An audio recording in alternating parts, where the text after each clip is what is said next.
اب نوح علیہ السلام ایک بات یہ عرض کر رہے ہیں اللہ کے سامنے کہ اے اللہ انہوں نے میری دعوت کو قبول نہیں کیا، تو ایسا کر کہ ان پر عذاب لیا،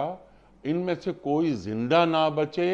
اور ان کے بعد جو ان کی نسلیں آنے والی ہیں وہ بھی تیرے نافرمان ہوں گے۔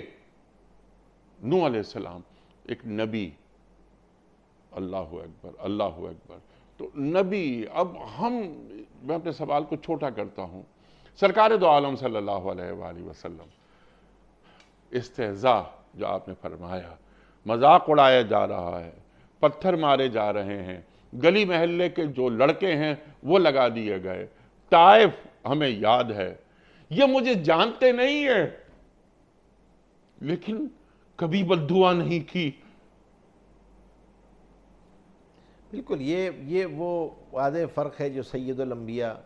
صلی اللہ علیہ وسلم کی ہمیں دعوت میں نظر آتا ہے کہ جبریل امین تشریف لے آئیں، آپ حکم دیں تو دونوں پہاڑوں کو ملا دیا جائے، تو فرمایا نہیں یہ تو نہیں جانتے لیکن ان کی نسلیں جو ہیں وہ ایمان لے کر آئیں گی، ہم تو بیٹھے ہیں اسی کی برکت سے۔ محمد بن قاسم طائف کے رہنے والے ہیں جن کے ذریعے سے اسلام پہنچا ہے، اور حضور پاک صلی اللہ علیہ وسلم کی پوری حیات طیبہ میں آپ کو نظر آئے گا کہ حضور پاک صلی اللہ علیہ وسلم کی حیات طیبہ میں دعا نہیں ہے۔ اور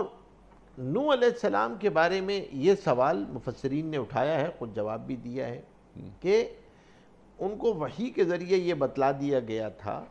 کہ اب یہ لوگ جو ہے وہ آگے ایمان نہیں لے کر آئیں گے۔ تو نوح علیہ السلام نے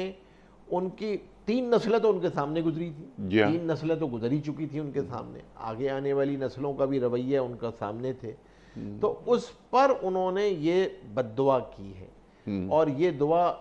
کی ہے کہ اس کو اب ختم کر دے۔ پہلے اپنی کارگزاری سنائی، میں نے رات کو بھی پکارا، دن کو بھی پکارا، بہت لیلی و نہارا، اور